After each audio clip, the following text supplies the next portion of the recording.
Kin Live, magazine proche du Kinois. Kin Live, la vie à Kin.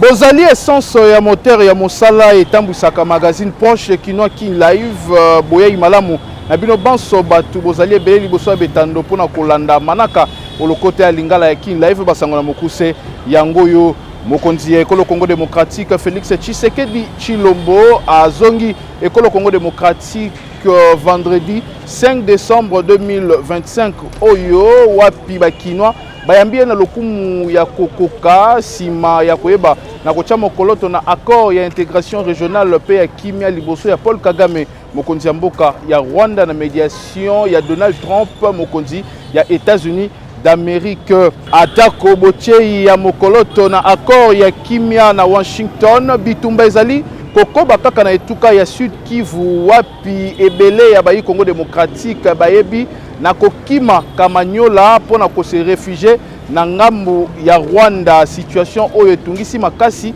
bakambi ya société civile pe basengi na bakonzi ya l'état pe ya forces armées ya République démocratique du Congo ya koyeba na kosala bokasi pona kozongisa kimia sima ya kokontrole ville ya Kinshasa ekolo ya RDC Afrika pe mokili toyaka liboso na bino pona kotalisa maso tokutanaki nango ignorance ya la te moko na moko ayeba bokobi ya masolo nde tolobi Kin Live magazine proche des Kinois.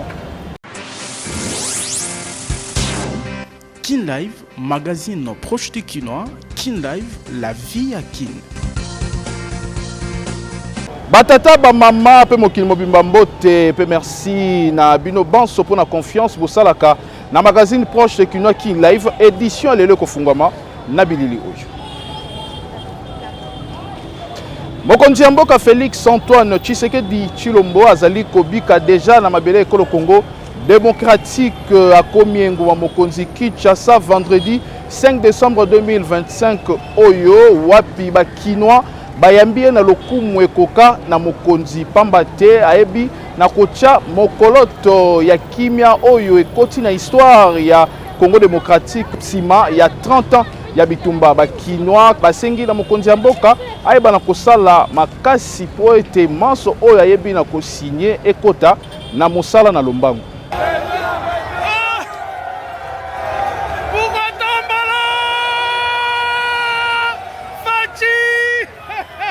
Totikala kaka na mambi matali mokonzi ya ekolo Congo démocratique Félix Tshisekedi Tshilombo o ayebi na kocha mokoloto na accord ya intégration régionale pe ya kimia elongo na homologue na ye ya Rwanda Paul Kagame na Washington na médiation ya mokonzi ya mboka ya États-Unis d'Amérique Donald Trump boyokani oyo ekopesa nzela pona ko renforcer coopération sécuritaire investissement infrastructure pe bakambo ya ndenge na ndenge.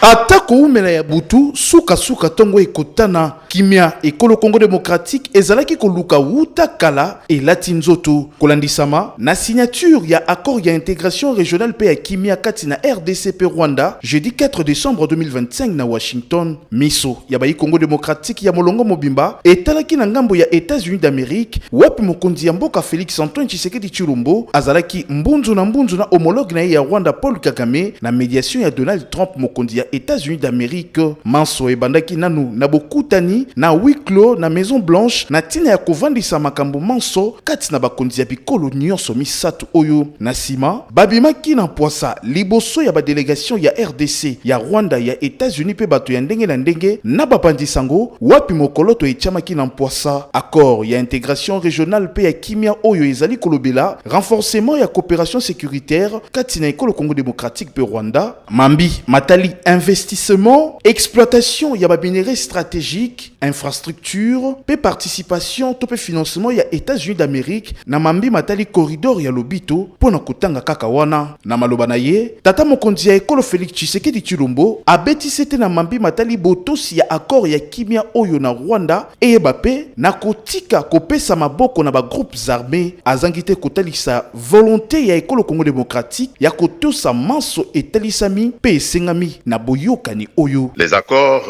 de Washington ne sont pas un texte de plus. Il constitue un tournant. Il rassemble dans une architecture cohérente la déclaration de principe, l'accord de paix et le cadre d'intégration économique régionale pour offrir au peuple de la région une perspective nouvelle, celle de sortir enfin du cycle des violences, des déplacements forcés, de la méfiance et de la défiance, afin d'entrer dans une ère de bon voisinage, de coopération et de prospérité partagée. Pour ceux qui la concernent, la République démocratique du Congo prend ici l'engagement solennel de mettre en œuvre en toute sincérité l'ensemble des obligations qui découlent de ces accords. Nous le ferons avec sérieux, avec rigueur et avec le souci constant de la paix, de la sécurité de nos populations, de l'unité et de l'intégrité de notre territoire. Nous espérons qu'avec le même sérieux que la République du Rwanda respectera elle aussi pleinement la lettre et l'esprit des engagements pris ici à Washington. Notre main est tendue pour une coopération apaisée, fondée sur le respect mutuel, la non-ingérence et la lutte commune contre les groupes armés, la fin de tout soutien à des forces négatives et l'ouverture de perspectives économiques équitables au bénéfice de nos deux peuples. Pour ma part, je veux croire que ce jour marque le début d'un chemin nouveau, un chemin exigeant, certainement difficile, mais un chemin où la paix n'est plus seulement un vœu, mais un cap. Nanga Mubususu, mokonzi ya mboka, atalisi ete oyo esalemi na Washington ezali historique pambate ekosilisa bitumba na ekolo Congo démocratique oyo umela koleka bambula tukumi satu mokoka. Boyeba ete kaka na libako ya molulu ya botie mokoloto oyo bakonzi ya ndenge na ndenge bamonisaki elongindakisa Joao Lourenço ya Angola, William Ruto ya Kenya, Evariste Ndayishimiye ya Burundi, Faure Nyasigwe ya Togo, pe bato ya ndenge na ndenge tolobi Thibaut Koyoka.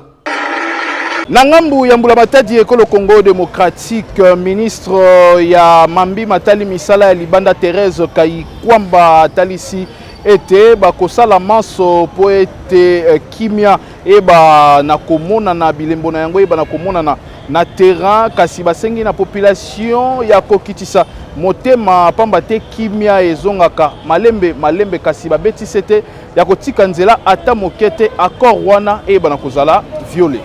Alors évidemment nous sommes conscients de l'attente tout à fait légitime de nos compatriotes à travers la République démocratique du Congo, mais en particulier dans les zones occupées, que cet accord se traduise très rapidement dans un changement des conditions et un retour à la paix. Alors, en termes de ce qui devrait se faire dans l'immédiat, évidemment, le premier pas serait un cessez-le-feu. Je pense que ça, ce serait un indicateur clair que les partis un indicateur clair qui illustre l'engagement des partis, mais s'il y a, si vous voulez, une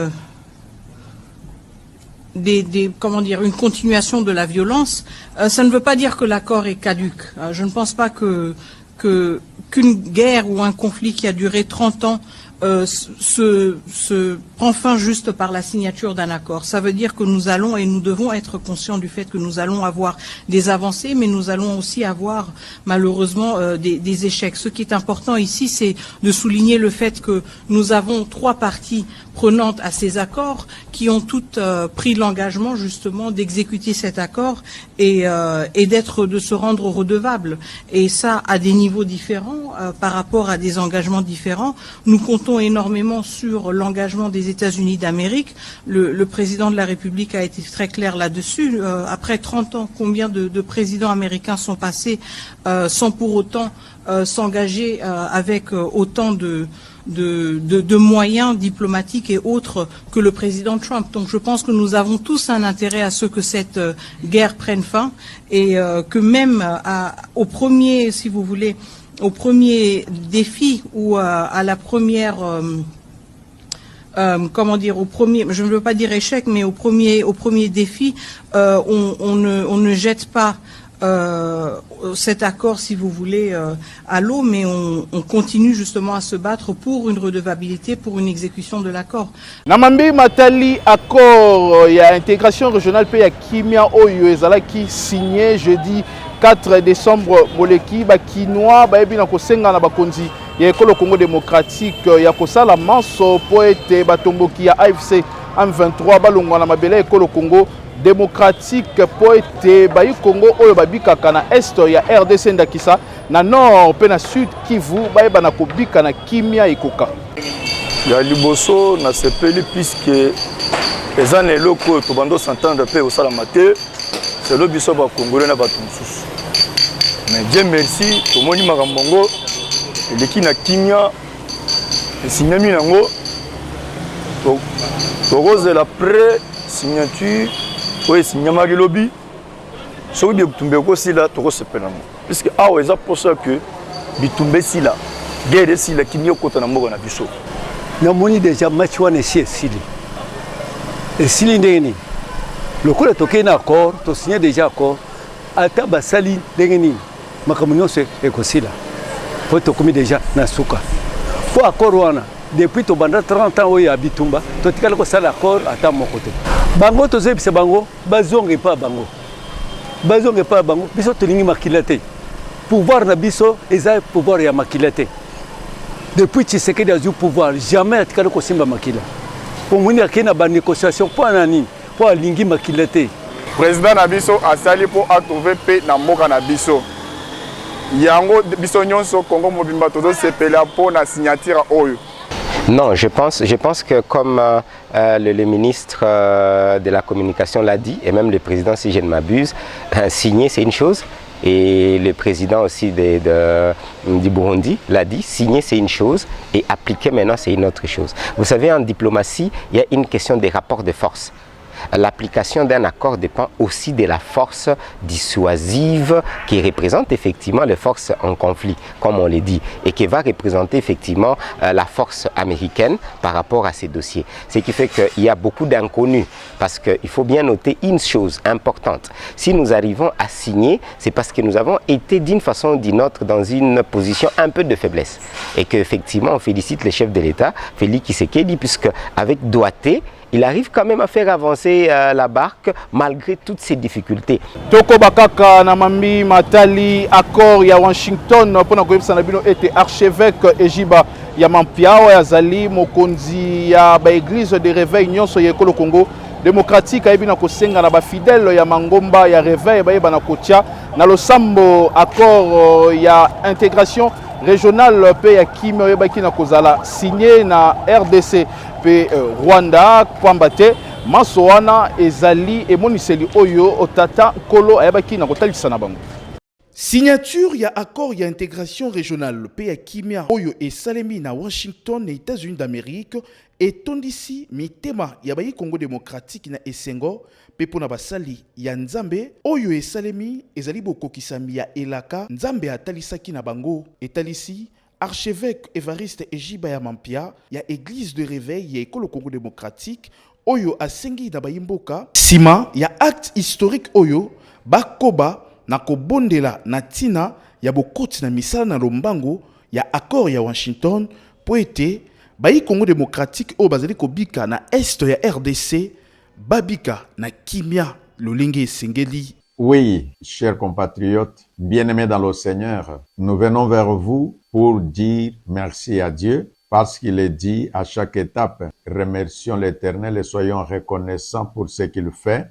Pourquoi nous remercions Dieu? Nous venons du sommet des prières patriotiques et du côté de Doha, les bonnes nouvelles tombent qu'il y a quand même un protocole qui a été signé, bien qu'il y a d'autres discussions, mais cette étape est décisive, elle est une étape qui donne de l'espoir au peuple congolais et à tout homme épris de paix. Nous, plateforme de confession religieuse, nous, Église du Réveil du Congo, nous travaillons pour la paix et nous exhortons toute la population à penser cohésion nationale et cela autour des institutions de la République, dont la première institution, le président de la République et chef de l'État, Félix Antoine Tshisekedi Tshilombo. Et donc, nous disons merci parce que on a fait mention de la réconciliation, de la justice et de tout ce qui est nécessaire pour que la paix soit durable en République démocratique du Congo, l'intégrité territoriale et les soucis de chaque Congolais. À l'équipe qui est à Doha, nous disons que Dieu vous protège. Au président de la République, nous disons encore une fois que le Seigneur continue de vous donner la sagesse nécessaire pour diriger ce grand pays.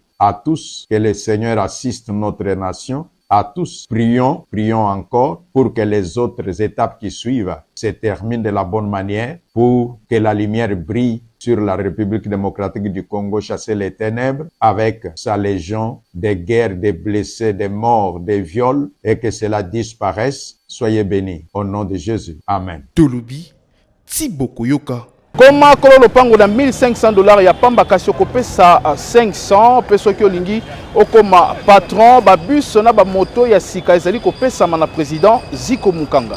Ya sika eye na quartier Mukanga 3 président Ziko Mukanga Makila Lumumba amemeli biso mapango na route rocade na commune ya Mongafula olingi okoma kolo lopango na route principale kobuka na tende komona ya Kinshasa. Awa na rocade, terrain ebandi na $2,500, avance $1,000 ya pamba ozu lopango na yo. Soki olingi ozo lopango na rocade, mardi nyonso président Ziko Mukanga elongo na équipe na ye bakozala sur place na site. Et sili wana te, na quartier Mukanga 1 na commune Nsele, opération koma kolo lopango ezeli kokoba na $1,500, avance $500 ozu lopango na yo. Na quartier Mukanga de na Menkao na commune ya Maluku, esika paysage ezali lokola na Lola, mapango ezali kokoba kopesama na moins cher na $1,500, avance $500, kutu ya $750 pe ezali, avance $350 ya pamba. Olingi okoma patron, président Ziko Mukanga acheba moto ya dépune na Nyongo, $1,500, avance $500. Ba moto ya 3 pneus pe ezali. Bongo ba bus ya marque Force ya sika 00 km ezali kopesa na Nyongo na $30,000 ya pamba, avance $10,000. Pona ko améliorer vie sociale ya peuple congolais, enga bene vision ya mokonzi ya mboka Félix Tshisekedi, président Ziko Mukanga asali plus de 500 hectares ya bilanga pe maziba ya mbisi pona ko laissa peuple congolais poisson Ziko Mukanga na moins cher. Olingi ozwa accès na ba avantage président ya ANUPTMC à Pesibiso, adresse ezali avenue Victoire numéro 42 na deuxième niveau ya galerie infra quartier Kauka na commune ya Kalamu. Tolobi Tiboko Yoka. Nalobaki yango na ebandeli atako signature ya accord ya kimia kati na RDCP Rwanda bitumba etomboki makasi na etuka ya Sud Kivu mingi penza na Uvira wapi batomboki ya AFC M23 bazali kokoba na ko se renforcer na bato pe na bibundeli oyo ebi na komema déplacement massif ya population na ngambu ya Rwanda. Cérémonie ya signature ya accord ya Washington na tina ete bitumba pe kimia ezonga na partie est ya ekolo Congo démocratique neti kaka pona batomboki ya AFC M23 etali bango ata mokete pambate bazali kokoba na ko se renforcer na bato pe na bibundeli mikolo na mikolo uta poso oye bandaki. Jeudi 4 décembre 2025, Nangonga Bokondi Mboka Félix Tshisekedi Tshilombo elongo na homologue na ya Rwanda Paul Kagame bazalaki kotia mokoloto na accord ya intégration régionale pe ya kimia na Washington awa na ekolo Congo démocratique batomboki basaelaki nzela ya mai na lac Kivu ndenge kaka bozali komona na bilili bato na ebele ya ba élément bazali kokende ko renforcer ba camp ya batomboki na Uvira na Kamanyola na Walungu pe Katogota na tina ete bakoba na bitumba na ngambo ya société civile ya etuka ya Sud Kivu bazali komitu na soki manso oyo ezali kokomela bakonzi te pamba te mikolo eleki mituka ebele etonda na batu eyebaki na kokota na Uvira pona ko renforcer banguna population esengi na bakonzi ya mboka pe ya mapinga ekolo Congo démocratique ya kosala manso pona bokoti na misala ya boyokani ya kimia pambate lolenge bitumba ezongi na eteni wana ya mboka eza mabe makasi bayi Congo démocratique na bituka ya Nord pe Sud Kivu basengi kolekisa eleko ya milelo ya Noël pe ya bonane na kimia boye baite kolandisama na bozongi ya bitumba na Kamanyola ebele ya basi pe bana bakimi pe bazali kobika sika awa na Buguruma Tulubi Tiboko Yoka awa na capitale boye baete mokonzi yengo mokonzi Kinshasa Daniel Bumba Lubaki ayebaki na ko visiter avenue Kwilu oyo ezwami na commune ya Makala kitaki wana pona kotala misala ezali kosalema pe bakinoa ya eteni wana ya Kinshasa baebi na kotombela ye mokakoswa pamba te ezali mbala ya liboso Makala ezwa nzela ya beton. Koloba ya mokili ezali kolembisa ye ata mokete kasi ezali nde kopesa ye makasi ya kokoba na mosala na yango mokonzi yengo wa mokonzi Kinshasa Daniel Bumba Lubaki akitaki na ekipe na ye mobimba na commune ya Makala ezomi na district ya Funa na tina ya kolandela pe komona na miso etamboli ya misala ya botongami ya nzela na beton ya avenue Kwilu oyo pona ye ekosunga kosilisa embouteillage pe ko faciliter trafic na nguba mokonzi Kinshasa. Pour ça la victoire Mumba debout, c'est-à-dire kuna na sayo ti na université. Bon, on a un enseignement makasi. Hommage mérité et appuyé au chef de l'État Félix Antoine Tshisekedi Tshilombo. Na sima vision na yende tozo koti ça ba béton ozali identité na ye na kata Kinshasa mobimba. Lelo yo depuis que le Congo est Congo. Vous voyez, Makala n'a pas besoin de cela. On va dire qu'on va s'engager dans la commune. On va y aller au Makala. Et la première fois, Makala a vu Ngoluana, na Simaya Félix Antoine Tshisekedi Tshilombo. Bakinois ya été nuana ya capitale, bazanga kite kotalisa esengo na bango pe batombeli mokakoswa na gouverneur Daniel Bumba Lubaki. Mwana ya Makala. Biso tozana zaba 47. Lopango na biso eza na prince oyo. Vision oyo eza ya 1970. Moi je suis né en 1970. Bana bota mina koli na kuti kenjelo eza munene kozala prince. Baboti na biso bakufi. Lelo grâce ya papa Daniel Bumba. Nazo ba liboso ya Nzambe liboso ya batila Nzambe. Yo za mopambola mi. Tonyati makadam. Tango ya potopoto tokotelema boyeke. Nzela gouverneur Daniel Bumba tozwi banzela ya kati depuis Makala ezala Makala. Bala liboso to banzela oyo ya kati. Basala bise lenge sana esangana na bungu. Basala université esangana na ngaba. Banzela ya kati nde oyo yango pena nde tusi na nzela ya Daniel Bumba Lubaki mwana mboka ya solo solo. Bouiba été numéro 1 ya ville province ya Kinshasa asengi patience na bakinois pambate esengo ekoyingela bilongi pe mitema na bango kala mingi te Tolobi Tiboko Yoka. Honorable rapporteur et Assemblée nationale Jacques Njoli a yangalaki na balakisi ya réseau des femmes de l'enseignement supérieur et universitaire oyo basololi na mambi matali bofuluki ya ba professeur femme et protection na bango.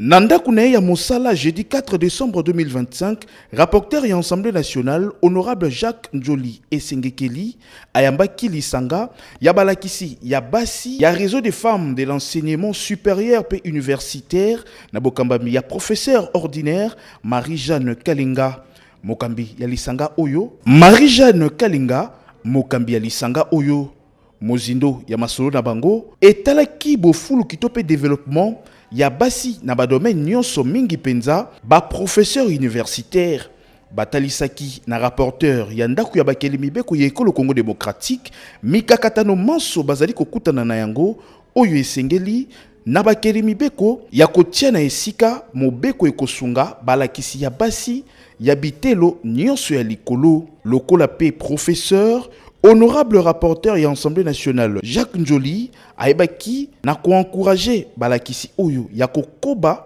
na makanisi ya malamu bazali na yango pona bofuluki ya ba professeur femme alaki na bango ya kosala manso po ete bosenga bamemeli elata nzoto kasi abetisete na tina ete bazala ba exemplaire na ba université bazwami bapesa malakisi na lolenge elongo bani pambate ba étudiant na bango nde ba cadre ya lobby ya ekolo Congo démocratique asukisi na kotelemela molimo ya kanyaka kati na balakisi ya basi oyo pamba te ekosunga mboka ata mokete boyeba été ba professeur femme ya réseau des femmes ya enseignement supérieur pe universitaire batondisamaki na sai na masolo pe humilité kati na bango pe honorable rapporteur professeur Jacques Njoli oyo ezali kotalisa considération azali na yango pona mosala ya basi tolobi ti bokoyoka.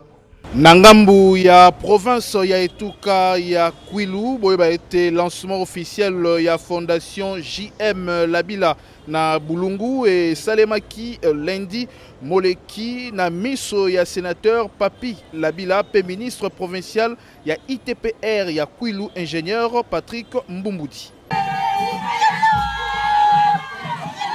Na mission officielle na Bulungu, ministre provincial ya ITPR ya Etuka ya Kwilu Patrick Mbumbuti Bimba aibaki na ko profiter na ko faire visiter na honorable Papi Labila siège ya coordination provinciale ya fondation JM Labila ezwami pene ya paroisse Sebeko Bulungu na bokomi na ye ayambamaki na ba membre ya fondation o bazalaki mobiliser makasi sima ya maloba ya boyambi Papi Labila président ya fondation atalisaki ba objectif ya fondation na ye o ezali ko soutenir développement ya Bulungu po ekende liboso ayebaki na ko présenter bisale lindakisa radio communautaire pour na ba information pe formation ya population ba moto pour na mobilité ya ba kambi ya fondation ba machette pe ba kongo pour na kosala bilanga ba pau ba brouette pe bongo na bongo honorable Papi Labila abengi ba membre ya fondation na bomoko pe na misala na ntina ya kotombola Bulungu. Coordonnateur provincial ya fondation Patrick Mbumbuti Bimba atalisaki ete fondation ezali na couleur politique te pe abengi population ya ko adhérer po elongo bakende na développement ya Bulungu. Abengi pe na bomoko pe na usage responsable ya ba matériel epesami po na kotombola misala ya fondation. Mekatwa na mabwala ya kaka bamingi utelemaka banda suka ti eriyai betu mekuma na 18h sambo na kutana na beto mepesa beno merci mingi kima muka zola kutuba yo yai radio ya sénateur mepesa na bana ya Bulungu fondation ya mepesa na bana ya Bulungu yokele sambo na bonata développement et unité ya territoire ya Bulungu. Betu feti vanda mwana fondation Jean-Marie Labila kele contre bantu ya division. Betu ke vukisaka fondation Jean-Marie ke vukisa population ya kushi nyonso. Yo vanda muntu ya bete 10 secteur na Bulungu no? 10 secteur yina betezo ya lusolo kufanda betu pona yo na kati ya fondation yayi. Tolobi Tiboko Yoka. Kin Live, magazine proche du Kinois. Kin Live, la vie à Kin.